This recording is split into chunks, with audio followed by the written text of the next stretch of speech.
Back with another episode with Grant Schnarr. Conversation number 2. Last conversation that we had was really powerful. We got into some of the history of men's work here in America, and you were sharing a lot about your experience in Chicago Mhm. and how you were learning a lot out there.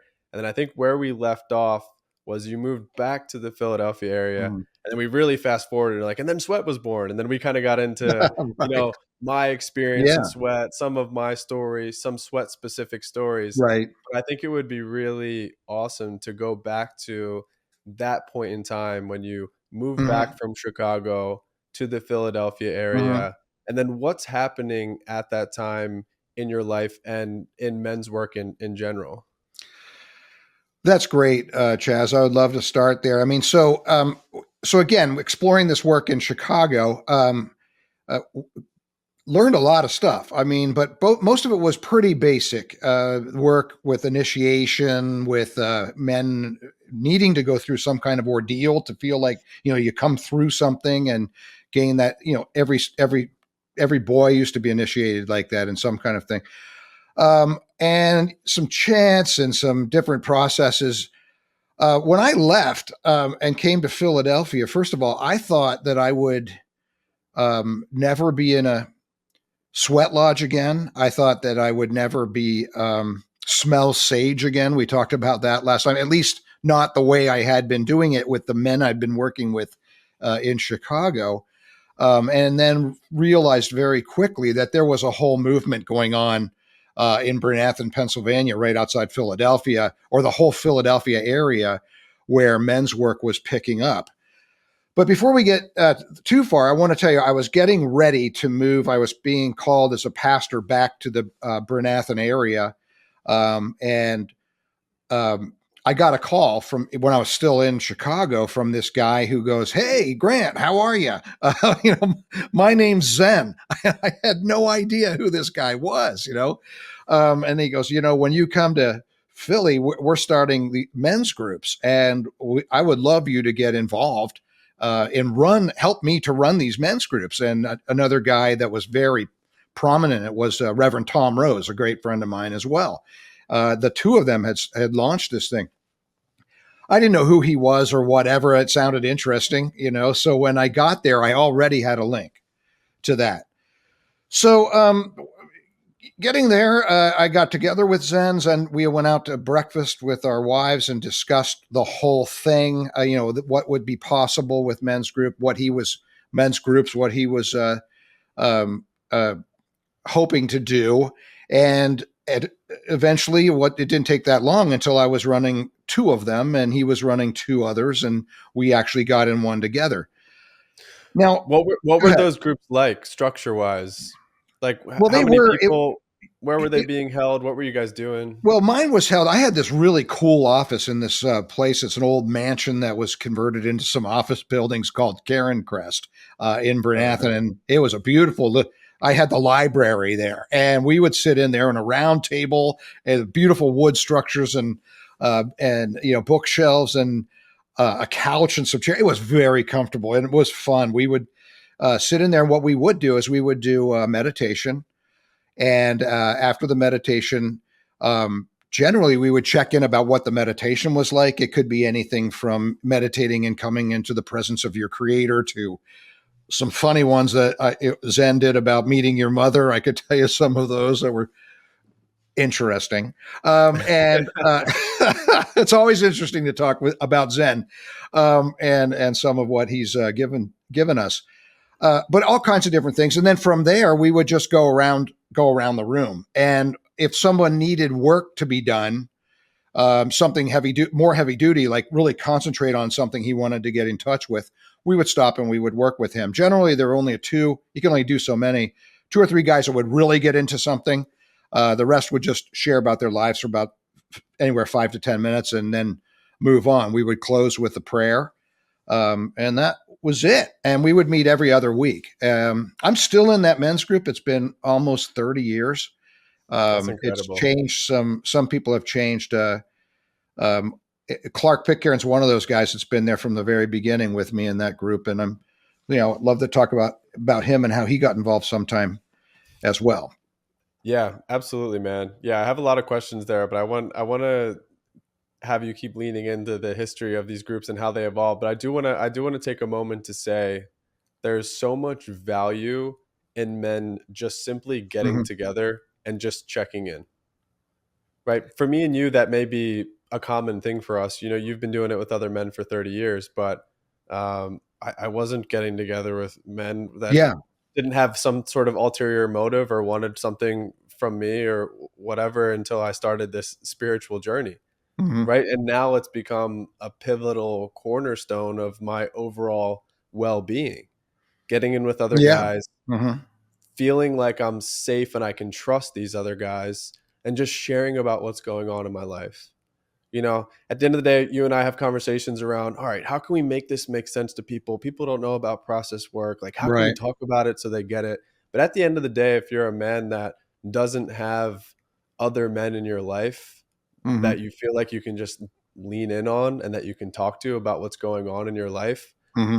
I would say that's at the backbone of why I'm on this mission, to have men not be suffering in silence and alone. And Sweat and these men's groups and Warrior Soul and a lot of what we're working on, I think is a catalyst for that. And sometimes I can be so deep in my work where I have to sort of take a step back and remind myself of there's a lot of guys out there that don't even have a single person to talk to, you Yeah. know? Oh, absolutely. I mean, I think that's the norm. Unfortunately, it's almost goes back to, having to protect yourself from people. So you don't want to give away your vulnerabilities. I mean, all the way back to that core part of us as being men.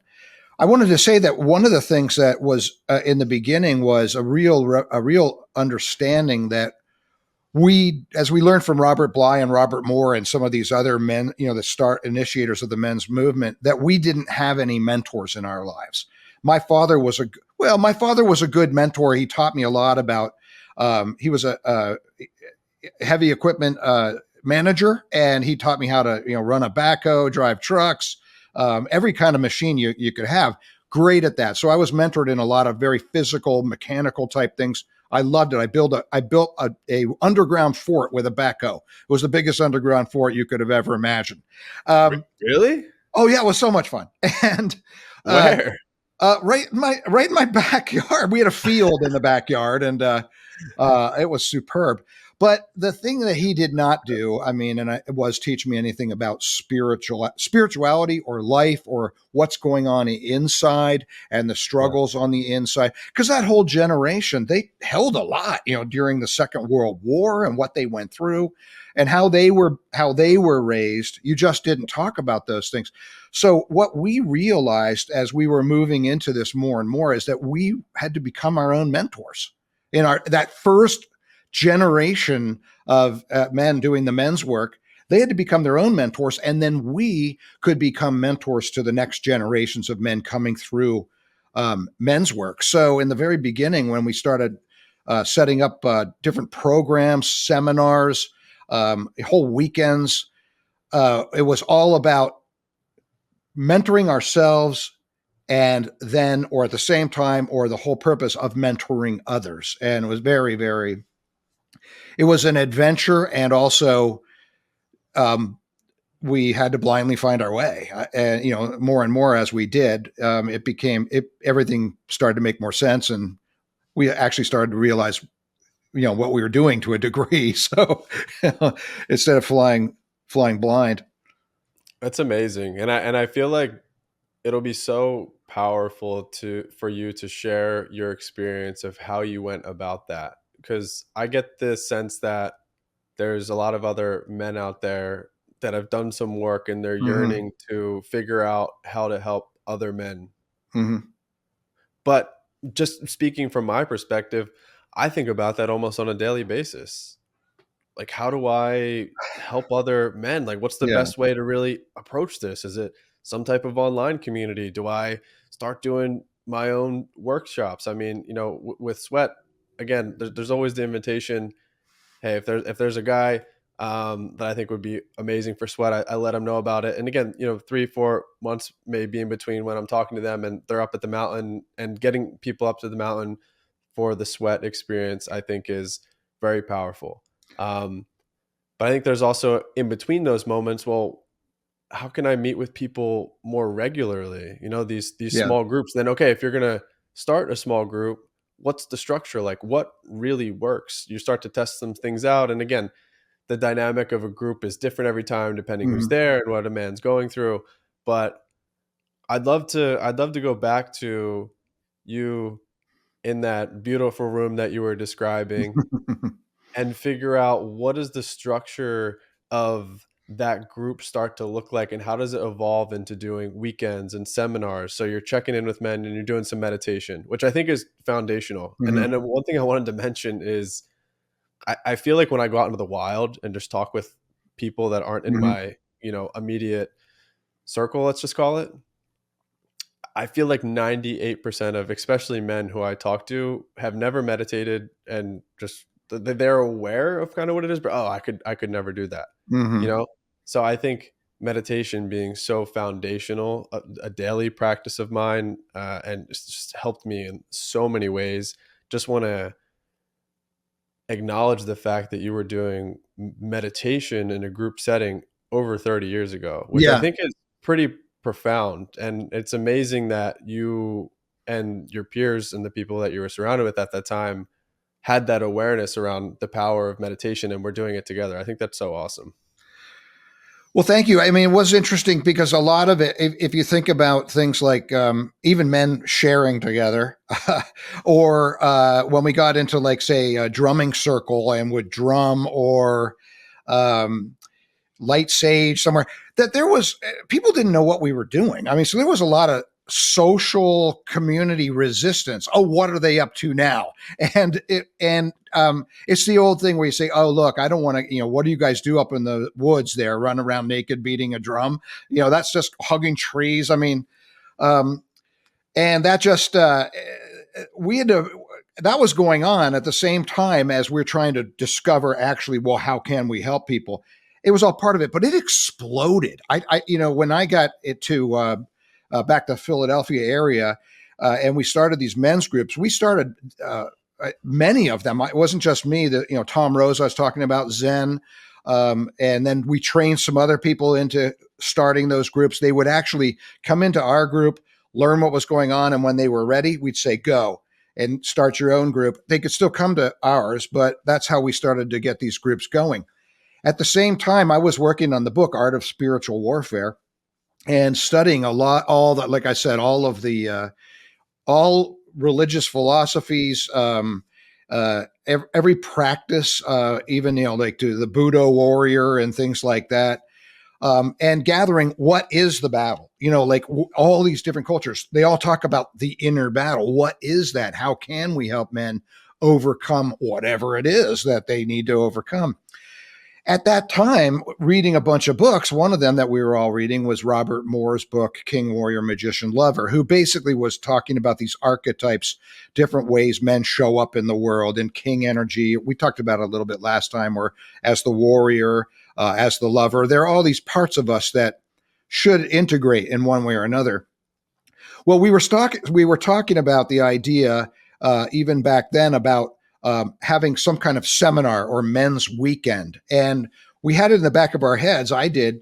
Robert Moore would be a good one to bring to that if we ever, really got it going. Well, like anything, like I talked about with SWET, we started a couple experimental weekends like this. We called them Men's Gathering. Tom Rose, Zen, me, Clark Pitcairn was involved, Kevin Roth, many more, but those were probably the big ones. And what we did was we have men come in, invite them. There's a men's gathering. They'd come in for the mornings. I would give 2 talks. In fact, for the first 5 men's gatherings, I was the one that was the plenary speaker at those until we started bringing more people in. But we would do that. Then we'd break up into groups. And we'd have different people, different organizations that were doing men's work come in and like almost do like little workshops we'd break into. Then we come back. We had lunch. Then at another seminar plenary. ending with this. What we did was we brainstormed. We ended with a feast, with really great food. And we set up after that in the middle of a gymnasium was almost what you would call an altar. There was like these, there was nothing, there were stones and candles, and then around it, like kneeler pads.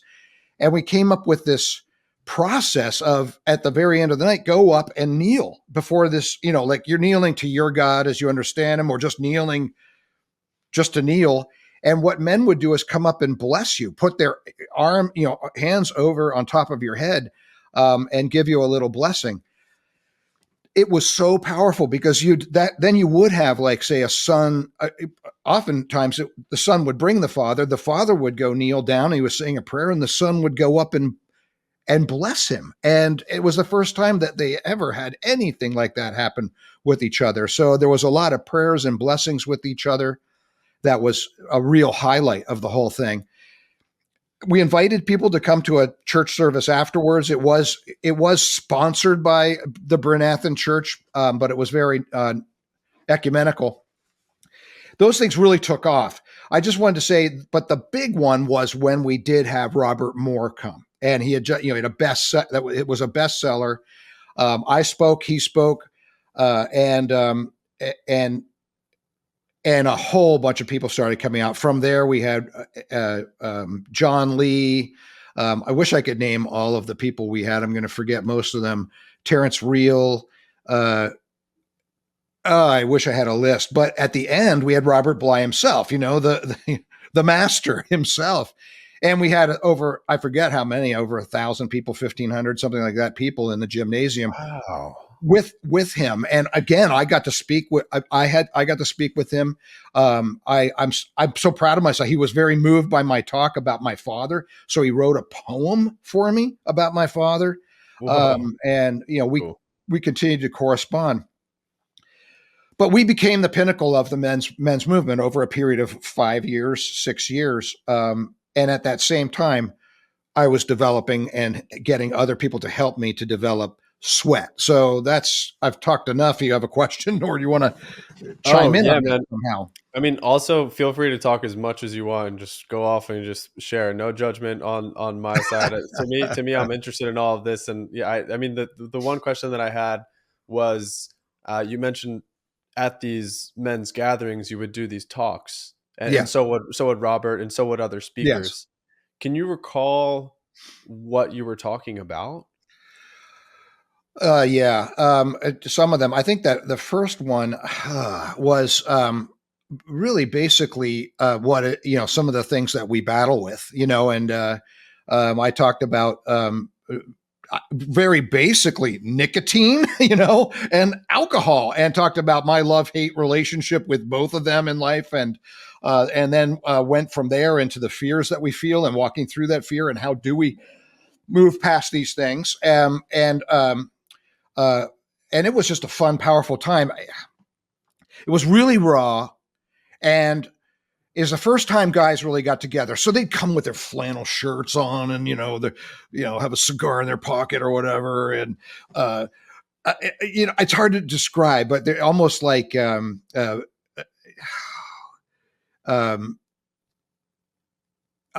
trappers or something. like it's really tough, men coming in, and so, yeah. And later on, I would take lots of different stories and elaborate on them and try to give deeper symbolic meaning to some of the stories. Some of them were biblical stories. I talked about God coming to Moses and calling to him, and that was symbolic of just the love of the universe reaching out to us and wanting to put on a good path. Talked about, there was a ton of different things to talk about, but it was all a lot of fun, and I could probably dig some of them out. I did find one, dug it out, and put it on YouTube, but there's a bunch of them laying around that we could put online sometime. It'd be fun. Wait, you have all these talks recorded? Yeah. Mm-hmm. Really? Yeah. Now, I've only. Well, they're just sitting at your house, like on tapes. Some of them are in archives at the at the church that put them on, and I have some of them. So I found one. It was actually the one that I did with Robert Bly, and it's actually online. If you know on YouTube, Grant Schnarr, Okay. you'll find it there. And I'm super excited to watch that, and that's yeah, amazing that those are filmed. And they're if not there's filmed. It's no, it's audio. oh, just Audio. audio, okay, but Yeah, still, just the audio. yeah. Even still, I'd love to just hear what you guys were talking about then. Um, yeah, I mean, even just audio tapes themselves are a huge part of my story, like what, and a part of my spiritual awakening. In Hmm. fact, my first year sober, my one good friend, he was really getting deep into studying both Carl Jung and also Hmm. another philosopher named Alan Watts, Okay. who some people are aware of, other people maybe not so much. I think I may have asked you and Zen if you guys had heard of him, but he has so many audio tapes that are up on YouTube now, and such powerful way of translating a lot of really deep, powerful spiritual philosophies in a Hmm. very palatable, almost like, palatable, relatable, and sometimes funny and charismatic Hmm. way. You know, it wasn't that, you know, he's talking about these very deep things, but he's also just kind of smoking a pipe and laughing. And I think he was really deep into studying a lot of these ancient philosophies like Taoism and Zen and Hmm. Buddhism, and he like was aware of like a lot of these other philosophies that existed all throughout history, but was explaining them. And I think he spoke at a lot of colleges, and you know, he was explaining it in a way that's digestible for anyone at any age. You know, inversely, like some of the stuff with like Carl Jung and some of these other people that were just such deep, you know, psychologists and doctors, like a lot of Right. the tapes and stuff that they were creating, like the average person couldn't even understand what they were saying, you know, just it's almost like reading like a legal contract mixed with Hmm. medical terms, you know. So I think it's a really powerful process to do what you do, in the sense of take these somewhat ancient philosophical Hmm. ideologies and then channel them through you in a way that's relatable. And I think, I mean, you do such a powerful job of doing that. I've been, you know, witnessing that from you for years. And I think Thank you. on our last conversation, we were talking about, hey, now that you've got this camera set up, let's figure out a flow where you can just fire up your Yeah. camera and just do that, you know, like just Yeah. kind of Hmm. riff and just Right. sit there and talk about a particular, whatever it might be. So I'm excited to see what might come from that. Hmm. But um, everything that you're talking about is super interesting to me, in the sense of I have a desire to do everything that you're talking about now in the present Hmm. moment. Oh, And the world's ready for it again. It's ready. I'm ready to go. Let's go. and I think it's so cool to go back to hear the origins of this, Mm. because you, Zen, and I went and then had like a similar conversation Yeah. recently, right? Where Right. you said like you, Zen, your wives went out to eat. It's like, how can we kind of do this thing? Me, you, and Zen, you know, Right. just met, you know, a few weeks ago. Like, how can we do this thing? You know, Hmm. so in a lot of ways, I feel like the world has changed so much, but at the root of it, my belief is all of this experience you have in this process work and what to talk about and how Hmm. it's still all Oh going yeah. to really resonate with men. I mean, I see it every time we're all together and doing a weekend together. So I'm really excited to have these conversations, pull some of that information out of you, learn from you, Hmm. and hope that it, you know, not only inspires me and gives me some Hmm. guidance as to how I can be the most impactful leader as I'm stepping more into that role in Hmm. my own life. But I have a feeling that other men that are listening to this as well will definitely pick up tidbits of information and your experience that'll help them as well. So, yeah, let's maybe go back to, okay, you were doing these seminars. It sounded like they were really starting to take off. I mean, you're talking about having a Hmm. thousand people in a Yeah. gymnasium, and then at the same time you were starting to develop Sweat. So Yes. do you maybe want to just share a little bit about how you met Clark and how I your I guys' would. relationship, you know, started off? And I just say that for anyone that doesn't have the context, you know, Clark Pitcairn, huge part of. I'm excited to Of hear sweat, of men's yeah, work and sweat. Yeah. yeah, men's work and Sweat, and you know the mountain It's his that we place up in the that we host the mountains. weekend on. So he's like an integral, member of Yeah. the whole organization. So I think it would be awesome to share a Mhm. little bit more about like how you met with Clark, and then also how you, Yeah. Clark, and the other guys were really kind of starting this whole sweat thing. Well, yeah. Well, thank you. I mean, I'm going back on like all these memories. Like, what do I talk about first? I want to say that Clark and I, he's going to love this.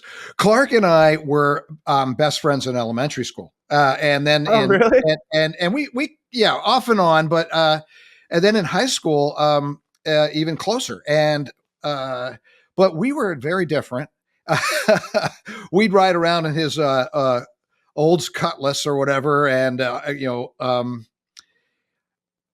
I still he would drive like a maniac, like he does today, but when but he was both of us were fairly well, just normal, decent. I mean, normal kids. I mean, like really into like whatever football, girls, drinking, things like that. And when we got out of high school and into college, we kind of went our separate ways. Um, Clark was always in the beginning a pretty materialistic kind of guy. I mean, he'll tell you that. I mean, like not he wasn't really into a lot of spiritual stuff. Um, but he what happened was, he moved to Florida. He became a diving instructor, a diver. He broke some world records in scuba diving, and lost touch with him. I was a pastor, assistant pastor in the Chicago area in Glenview, Illinois at that time, and he went through a big crisis. And I don't know how much of it I should probably give away, but all of a sudden he showed up at my office in Glenview. I had flown up there and Wow. wanted to chat. So we talked and worked through a lot of stuff and got reconnected. And he went on and worked with the problem that was going on, but we made a new connection on a deeper level. Well, when I moved, it lasted. So when I moved to Philadelphia, right away we started getting together.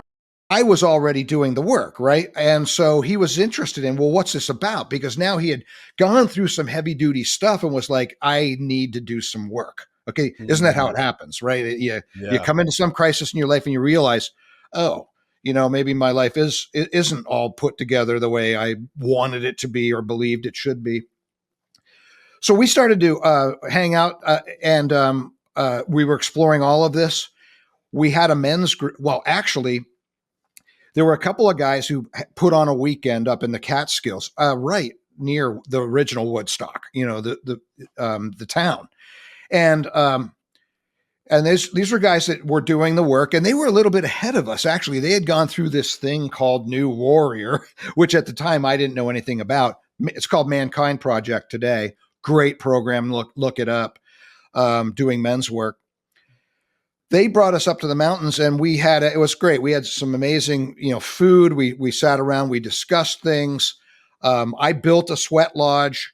And it was interesting because that's where they started doing some of this process work. And I remember like there were two guys, Calvin Odner and Steve Dick, were two of the names of guys at Phil, um, uh, um, I can totally blanked on him Phil's last name, which is so funny. Mergen, sorry, Phil, who had brought New Warrior to the Philadelphia area. That's how new this all was. New Warrior had just gotten started before Sweat, and Do you know where New Warrior originated? it started in the Midwest. Now I don't remember if it was Chicago or Minnesota or somewhere in that area. That's where it Okay. started, and we could talk a Gotcha. lot about that too down the road, but. Um, I just remember we were in this room and a guy was talking about having troubles with his father, and then we soon found that he had been actually abused. Mm. And all of a sudden, Gordon and this other guy get up and start saying, "Okay, who's going to play the father? All right, who's going to be the son? Do you want to be the son? Who do you relate to here?" And the next thing you know, we're going through this psychodrama. I mean, it was scary and at the same time fascinating. Like a guy was talking about, "I'm going to get you with the belt" and all that, and it brought up stuff Yeah. for me. I'm like for a lot of us, and Yeah. that was my first. I mean, it was like, "What are you doing?" What are you doing? Where'd you learn that? They had they had started to learn that at New Warrior. They were already doing some of that psychodrama there. Okay. I learned, a weird thing is that, years later, I learned that the psychodrama that, follow me on this one, the psychodrama that they had introduced to their program came from a member of my church in Glenview, Illinois. He was born there. He had left before I got there, but talk about full circle. And he got it from Jung and Swedenborg, so these archetypes and work with them. It's just, fascinating how that stuff works. Clark opened up at that weekend, and he really got it. And so what happened was a week later, or maybe it was only a few days later, we got together for our first men's group. And I remember, there were guys there that had never been, I don't know, Zen was there. I was there. Clark. All the rest of the guys are guys you didn't know. Lockie hadn't joined it yet. Paul Curtin hadn't joined it. A lot of those guys so we started to do that process work right away. And so we did a share and all that. And some guys were like, well, the reason I'm here, Pete, one of the guys, the only reason I'm here is my wife told me I needed to come, and so I'm here because of my wife. He's still in our men's group today. Right. That's Awesome. But it was funny because I just went, when it got to me, I just let go. And here I was, a minister, and there were several men from my congregation. We had 10 in the group. And I'm going, stag, never, swearing it. I'm cussing out with the F words and stuff like it. I'm working on myself. And they're all like, back to what is he doing, But what it did was it set the tone for, if he can do that, oh man, I can relax. I can talk at least somewhat from my heart. And so I found very quickly for myself, and I'm that kind of guy. I can cry on tell me to cry, I'll cry, but to work on my stuff like that, I would always start and then kind of show, here's how it can go. And then we just started learning. We started, experimenting on each other. Zen was always into doing some meditation on death. You're dead, you're dying. How do you feel? Whatever. Or somebody else died. What's that like for you? I got to tell you, one of the funniest things that ever happened. We were working Zen was actually got all these people together to do this little mini seminar. And one of the things he did was he had this, he put like a fake body in the room covered by a cloth and with a head. And the head was a basketball and it was covered over. Okay. And I can't remember, was it Dino brought somebody, or somebody brought like or Paul brought a friend of theirs. You got to come to this. So Zen starts out and it starts talking about, who is that to you? There's somebody that died in your life and you need to mourn them and all that. We made it up. He made it up. And so people were like, crying, saying, that's my dad, talking about it. And this one guy got all moved and said, my dad. And he ran over and fell onto this thing. And the basketball, or the head, goes bump, bump, bump, bump. And I can't remember, it was Dino's or Paul's friend got up and went, I am out of here, and ran out the door and never came back. Wasn't for him. But again, that's just like one little thing. We just experimented and learned. But I do want to say one more thing. And that is, so I started at the same time doing these weekends, building up to doing SWET, like experimenting, like I was saying. And after doing 2 of the weekends, and a lot of that stuff is in SWET now. We did an adventure, go out and all kind, go rescue somebody. It was like back then I went and hid in the woods, laid upside down in a tree, and they said, somebody's out there that needs your help. Go find them, and they'd have to find me and bring me back and care for me. And all kinds of cool stuff we did, find treasure, things like that. But they did say, these guys that did this first weekend with me said, Grant, you got to check out New Warrior. They're doing this stuff and you gotta go. And And so I did. And, back then it was just called New Warrior. They changed it later to Mankind Project. And all the guys from New Warrior knew me, knew who I was, because I was giving all these talks at these men's gatherings. So in a way, I don't want to say they treated me special, because in some ways they gave it to me a little harder, but they knew who I was. And so it was a weird situation. But going through their program, there were a lot of similarities. I mean, a lot of similarities. Some of it was just because it was what was out there at the time, and but what they taught me mainly, besides getting to know a lot of great people, was the logistics of how to put on a weekend. I hadn't really thought about the logistics. And so I'm not going to get into them, but even everything from how to feed the people to how to house them and how to, break into different places and groups. And so I went, aha, and that really helped a lot. Not with taking anything, processes were processes, but learning the structure, they really helped me a lot. And it's kind of interesting because after the 20 years or so, New Warrior and SWET are like sister organizations, and a ton of guys run New Warrior in Philadelphia, and a ton of guys from New Warrior are in and run SWET. And so it's really pretty cool that happened. But I do want to say it was really cool because the founders of New Warrior were there on my weekend. So I got to meet these guys and actually started a relationship with them, especially Bill Kauth, one of the founders. We continued on working together. He wrote an intro to my book, a promo to my book, Art of Spiritual Warfare. So did Robert. Robert Moore ended up writing the introduction to Art of Spiritual Warfare. But it was really great to get to know these guys and spend more time with them. And I think in a way I was mentored by Bill in many ways, one of the founders of New Warrior. He went through several different weekends with him. And it was interesting, again, from my background as a Swedenborgian minister, he was all these guys were kind of like, Swedenborg, huh? Yeah, I know about him. I read a couple of his books, back in the day or whatever. So I guess I'm just saying I really felt like there was a complete and total connection with these guys right away. Clark was with me all along. Clark said, why don't you come to my house, up in the mountains, and we'll check it out. And actually, we walked the fields of his house going, where are we going to do this weekend? Where are we going to put SWET?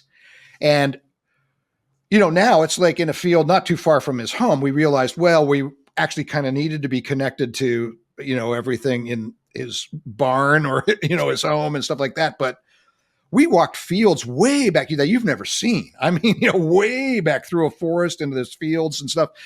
And it was just cool. We just figured it out. So if you think about all the different locations at SWET, what we do in these different areas, we picked them all out.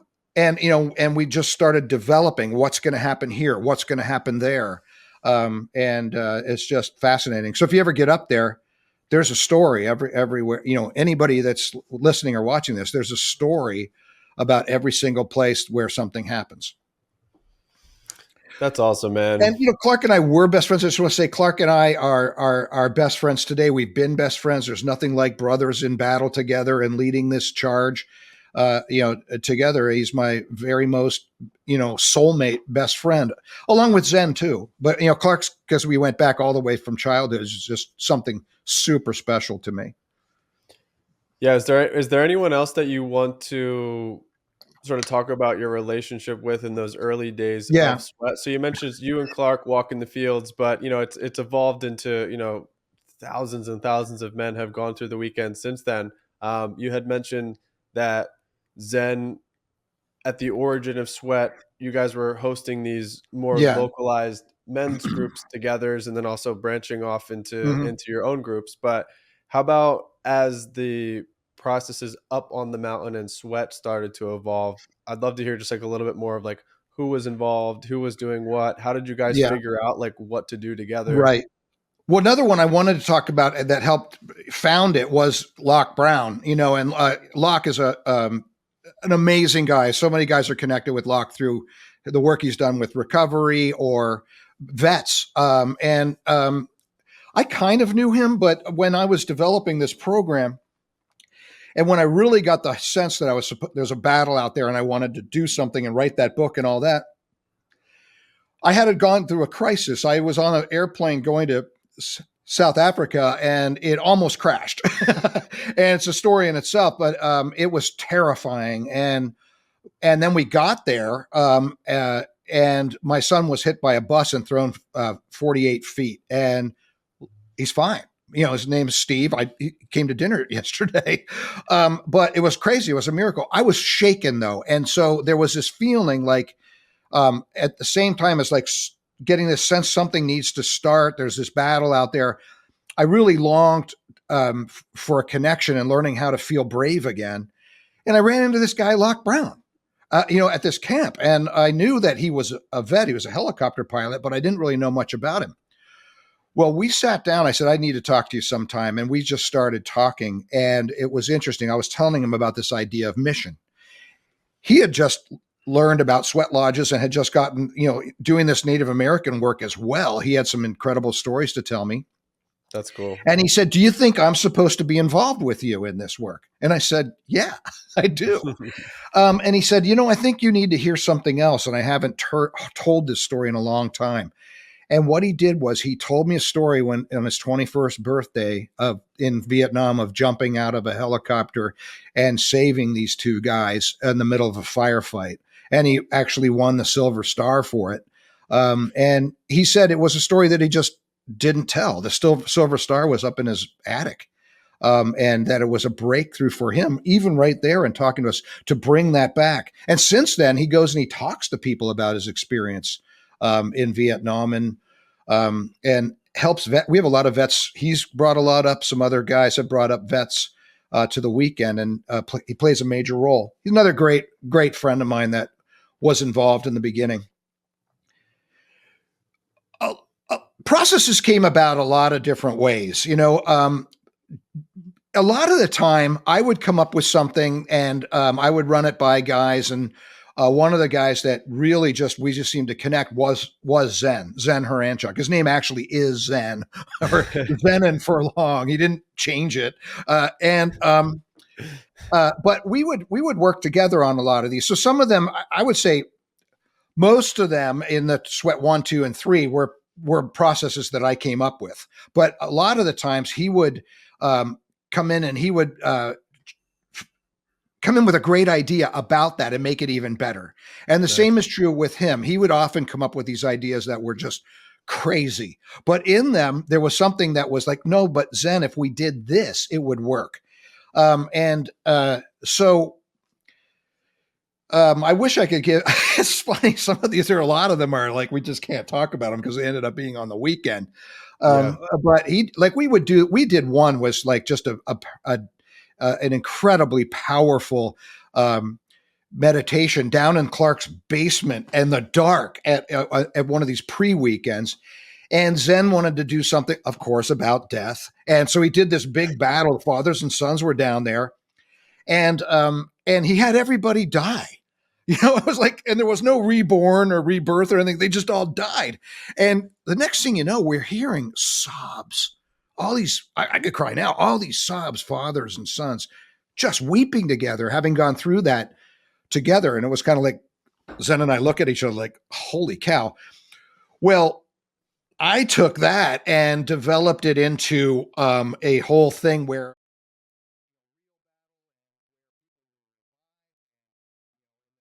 survival became a different process.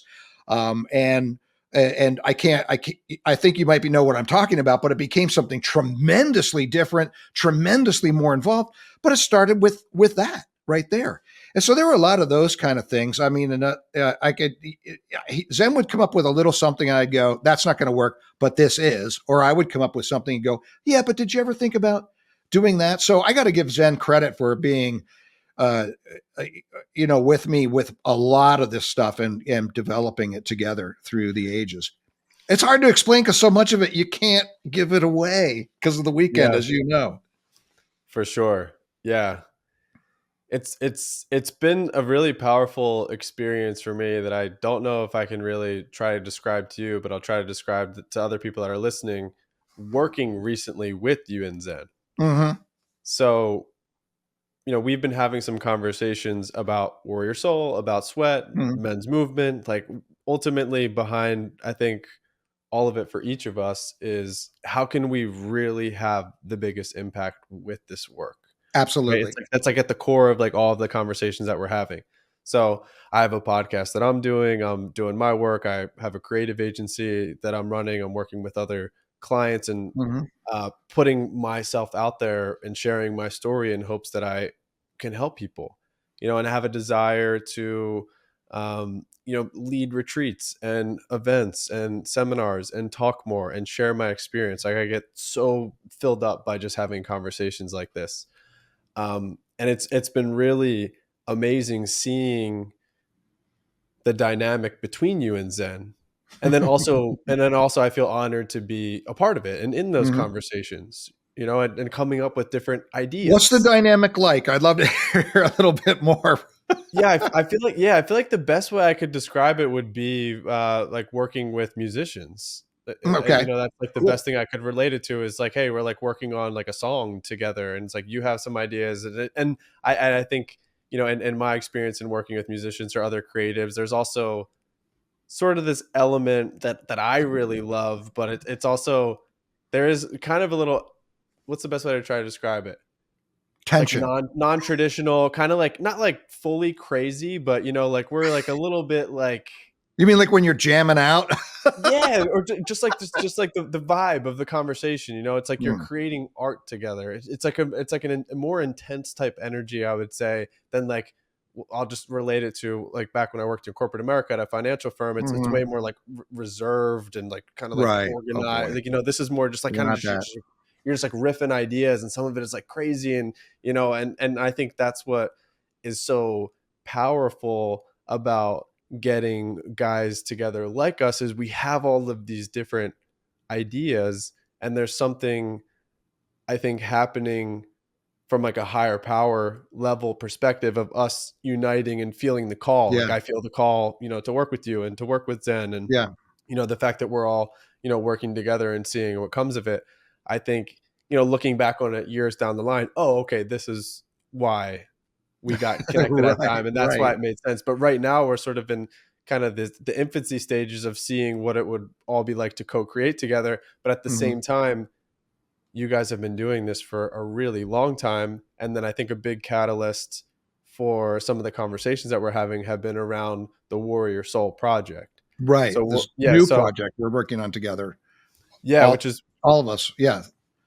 yeah, exactly. And I'd love to, if you're open to chatting a little bit about Warrior Soul, I think it would be powerful to maybe share a little bit about that. But Mhm. before we get into that, as we're going through sort of like the origins of Sweat, and you talked about Locke Brown entering, you're working with Clark up on Clark's property, you're Mhm. working with Zen. Are you guys also regularly meeting off of the mountain locally as well and supporting each other Yeah. in a men's group? Yeah. Well, it's interesting because yeah, Lockie Clark and I are in the same group, and we've been in it for over almost 3 decades. And Zen was in our group for I would say 15 years. Then he took a break, got into, and Paul Curtin was in our group as well. Another guy I could talk about for hours. But um, they both, after time, left the group each on their own and went and started their own group. There's stories there, but we're still friends. They never came back. They're in their own group now, and we've had turnover. But Clark and I, Paul, a guy named Pete Barricky, and Brian Cooper have all been in the same group since its first inception. And there have been people that have come and go.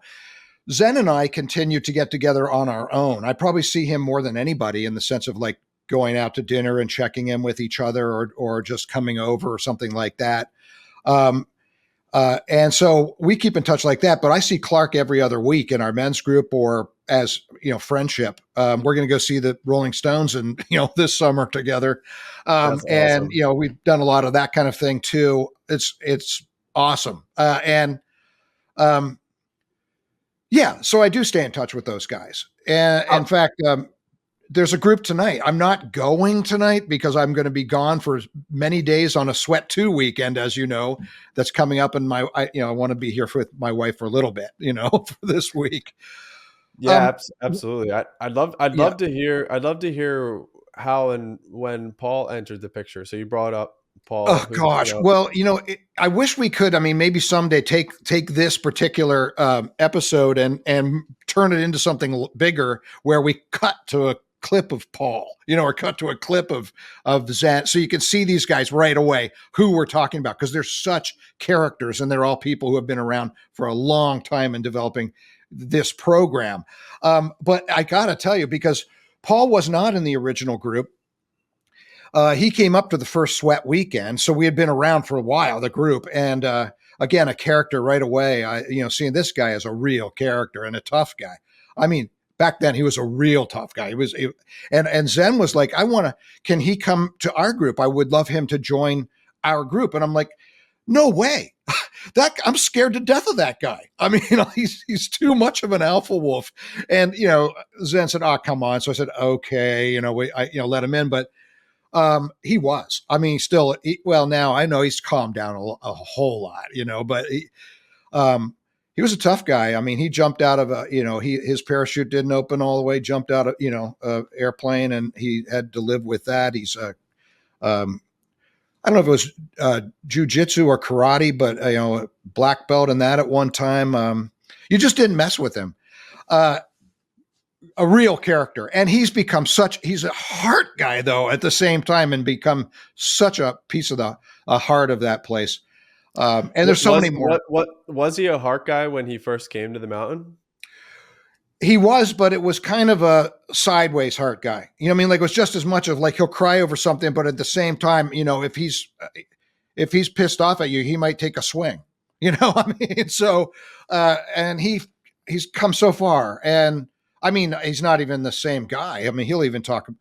You've heard him talk about that.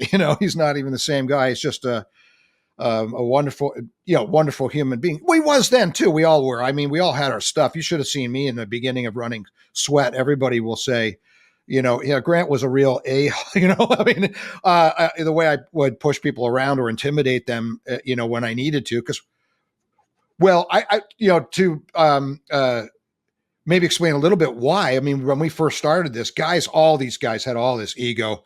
And, you had to kind of be the alpha wolf and bite them, nip them a little bit to get them in line. But I grew out of that, over time, grew out of having to run everything.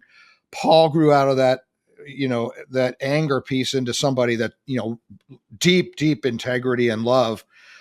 We all grew. Like I said, Clark ended up being this amazing spiritual person, later in life. To watch Clark, the leadership that he has grown into, when he first started, even at SWET, he was the host, come on in. This is my place. And to see him now grown into this man who goes down into right Philly, into these halfway houses, and works with men, or he's there on the mountain helping people through processes, or young people give him a call and he's there working with them. So all of these men have really grown. Now, you want to know a little bit about Warrior Soul. What that really is it's taking the process work that has been the heart of so many different programs of SWET, but also it's of New Warrior and other places, and taking it and almost like stripping everything else away, and just bringing men in to do that work together. So going right to the heart, going right to the issue of the father, or going right to the issue of the lover, or whatever it may be, or of who you are as a man.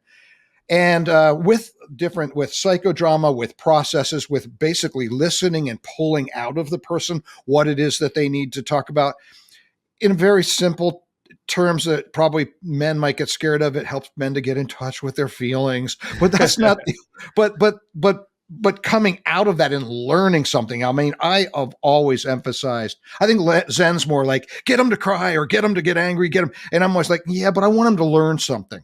We always play, come out of that, learn something they can take with them. Otherwise, who cares?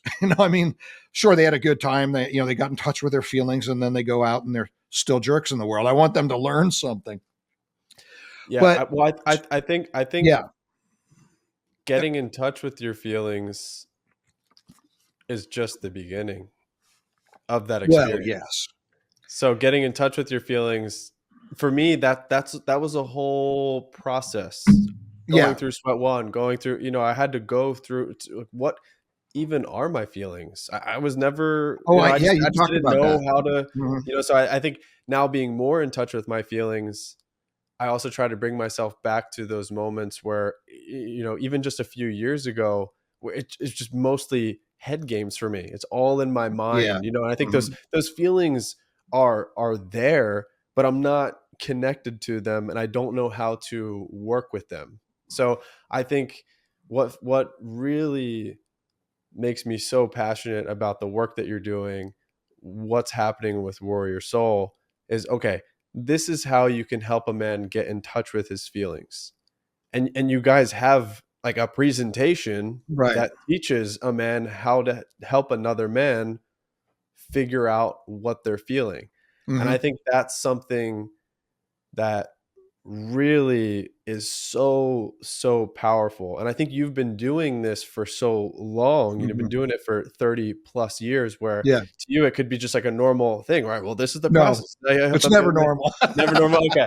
Yeah, It I wasn't sure. But But I know what you mean. No, there's an instinct. You learn how to. Yeah, it's instinctual. It's all feeling and really just being able to be there and sense what a person needs to go through and what they and maybe something that they you have something in your back pocket that you can do to get them there.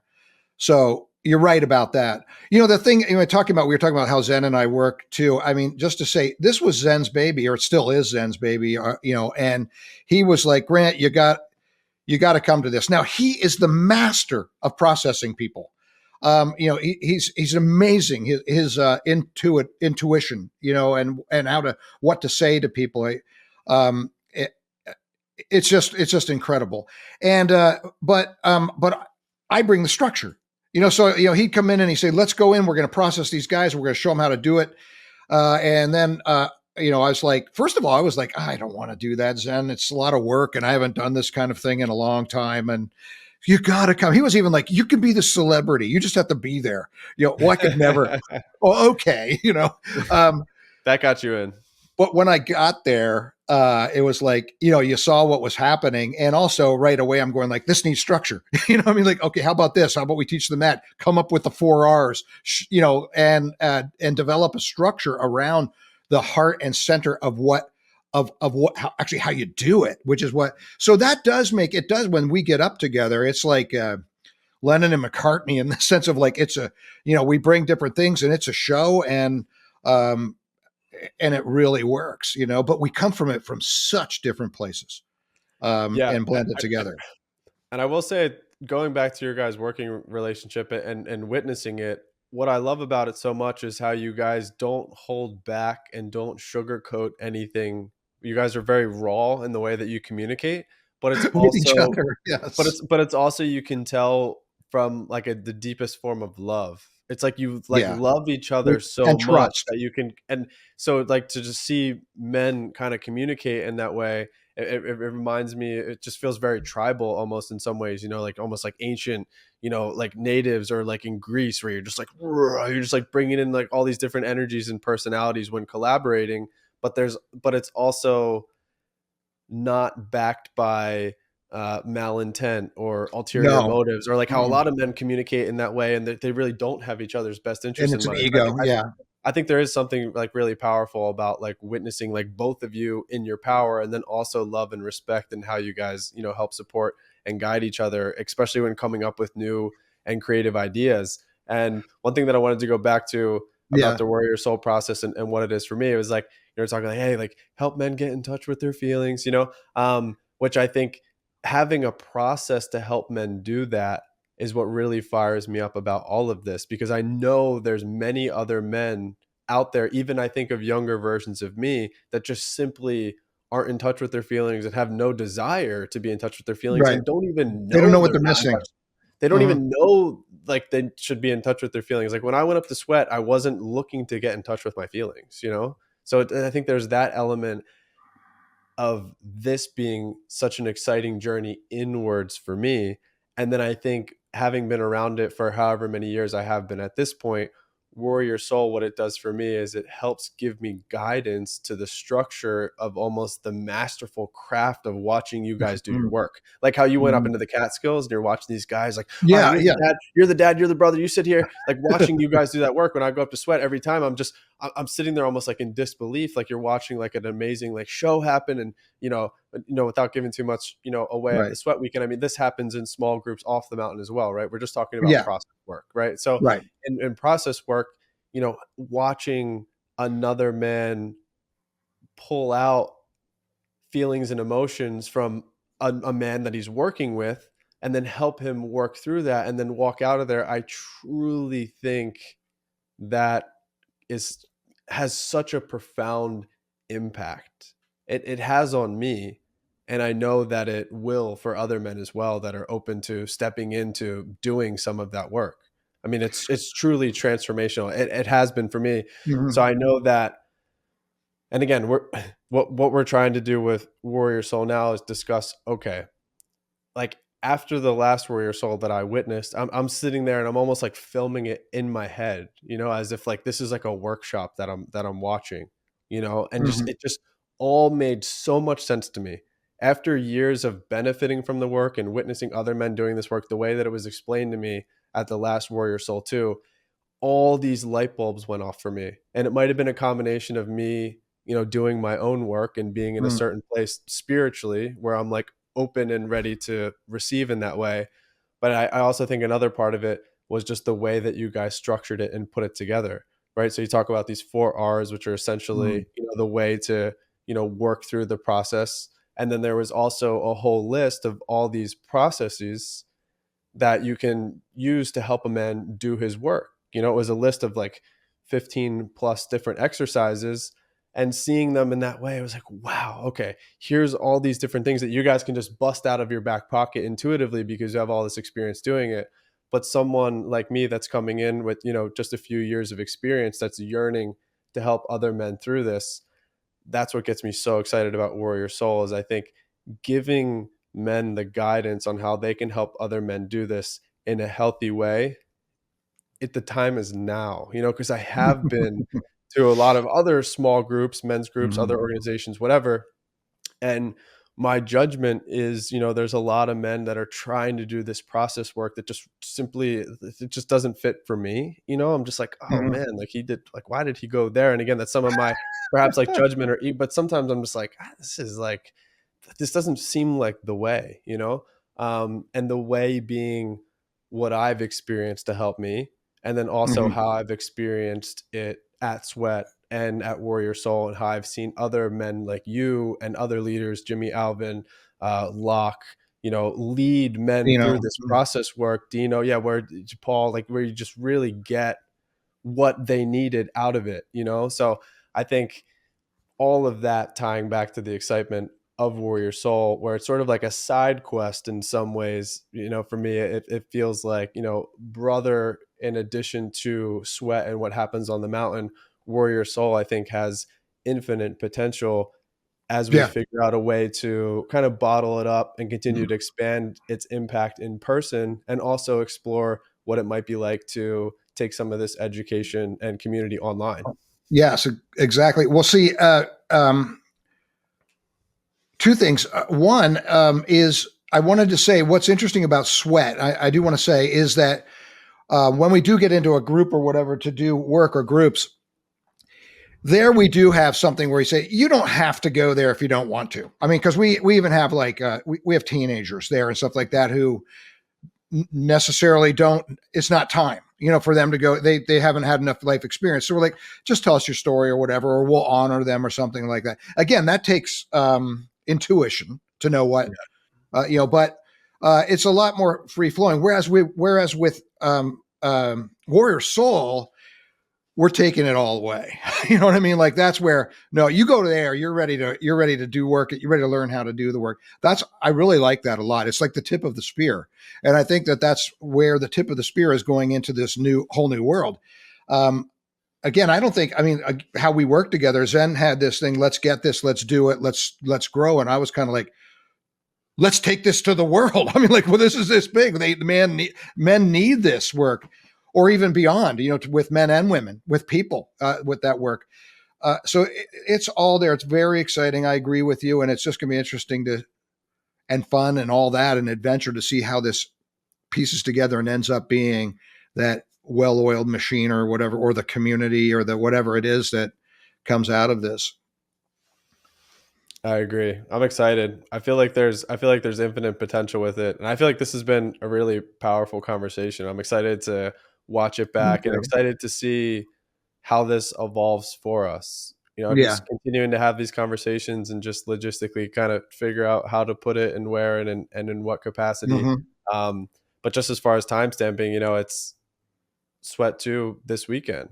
Yeah, Right. So me and you will be up on the mountain this weekend. So the next that's time right. we're having one of these conversations, it'll be after Sweat 2. So I'm excited to get up there, continue to staff these weekends, grow into more of a staffing role. I am relatively new to staffing the Sweat weekends. Right. Like Hmm. I kind of went through Sweat 1, 2, 3, and You was went kind boom, of boom, boom, right? going through it, But before I had even got back to staffing, and my life has changed so much, since first going through Sweat, and now being in a position where I can come back, step into leadership role. I'm just super excited for this weekend and everything that we're working on, man. Right. Right.